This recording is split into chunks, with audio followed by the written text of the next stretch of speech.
I'm Joan Mulholland. I live in Arlington, just off Columbia Pike. I'm an Arlingtonian, and they brought me home from the hospital.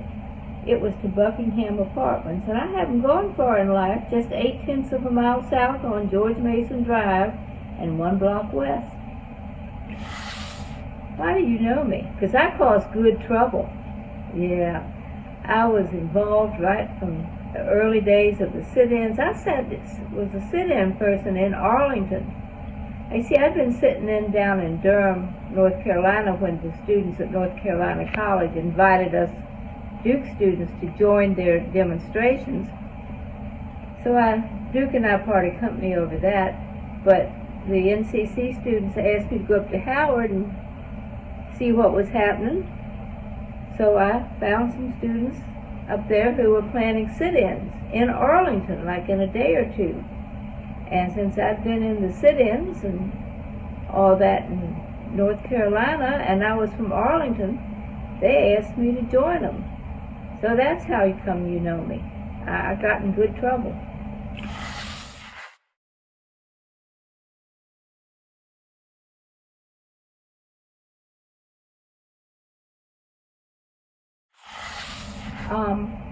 Segregation was the state law, and Arlington followed it. It was a very transient area also, at least amongst the white folks. I don't know about the colored folks. Colored was the polite term back then. Black would get you in a fight. So what made you want to be a part of the civil rights movement? Well, I'd gone to Sunday school in Arlington, Presbyterian churches, and we had to memorize these Bible verses in Sunday school about how to live, love thy neighbor as thyself, and do unto others as you would have them do unto you. And I could see by the time I was 10 that we weren't living, practicing what we preached. And I thought we should do what we said we believed in. And I didn't care about them Yankees up north. I was interested in the South being the best it could be. So how did your parents feel about you joining the protesters, especially during the lunch counter sit-ins on the highway? Well, now, Mama, she was, completely against the whole thing. She was from the rural South, deep South, where the law, the church, and society all taught complete segregation. And so this went against everything she had grown up believing, and it was embarrassing. How could she tell the family and her friends that her daughter was a jailbird? Now, Daddy, he had a different take on things, so he and Mama had always agreed to disagree on this. Daddy was afraid his little girl was going to get hurt in these demonstrations, but he'd grown up in this little small country town in southwest Iowa where the town doctor had a good friend from his college days in Iowa. And this friend would show up with pockets full of peanuts and just throw them out in the grass for a scavenger hunt. Now, I reckon you know who that friend was, George Washington Carver. And so the man became a hero to every kid in this all-white town. And if you grow up with a black man as your hero, you aren't prejudiced. You want them good peanuts. But being white and privileged, I could sit at the lunch counter and hold a seat for the black person going to sit next to me. I could get food and pass it over to my buddies when they sat down. I could be a lookout for trouble if it was coming, and tip people off that, hey, there's a crowd coming.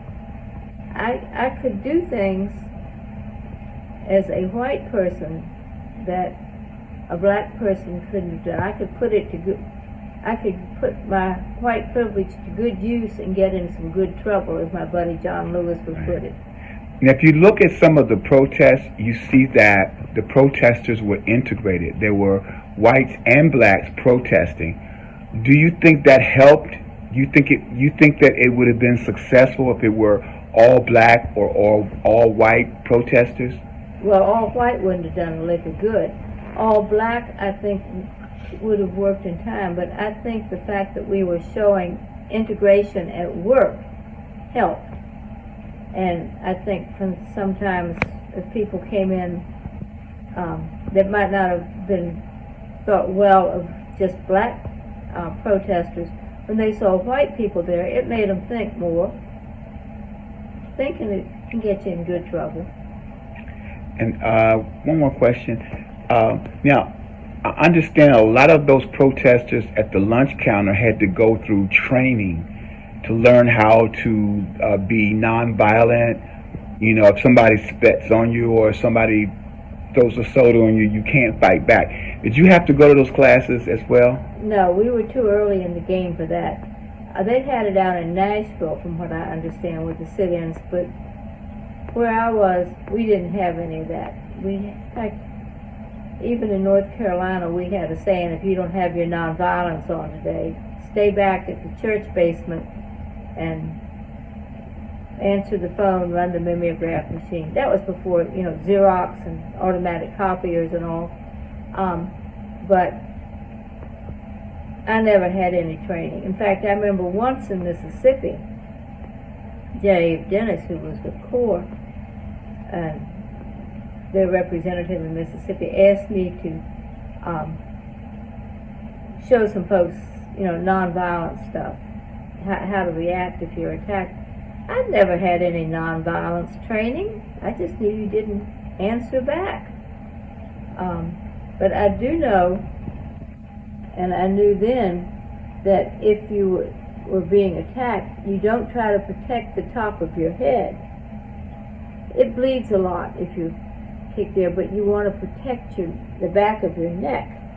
Clasp your hands and put it together behind your neck, because if you're kicked in the neck and it breaks your neck, you could be paralyzed.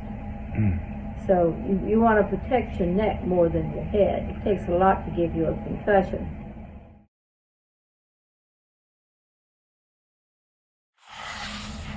Well, I think it works because you're not lowering yourself to the opposition standard. You aren't meeting wrong with wrong. You're turning the other cheek. And shoot, if it was enough for Gandhi to use it and get India, what is now Pakistan and Sri Lanka, out from under the British Empire, it had a good chance of working at the lunch counters too. So when you're still in Arlington, so when you go around Arlington today and you see that things are integrated and the schools, their name changes now, how does it feel to know that you are a part of that change? Well, if I think about it, it's good. But it wasn't just me that brought the change. It was all of us working together.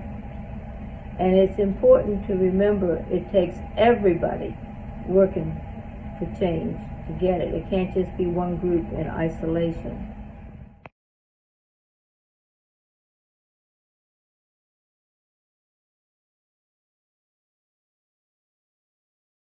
Yourself. Find out what's happening, who's in charge, and follow them. And don't worry about dying or something. It's better to die for a cause you believe in than getting hit by a car and killed trying to cross the street at rush hour.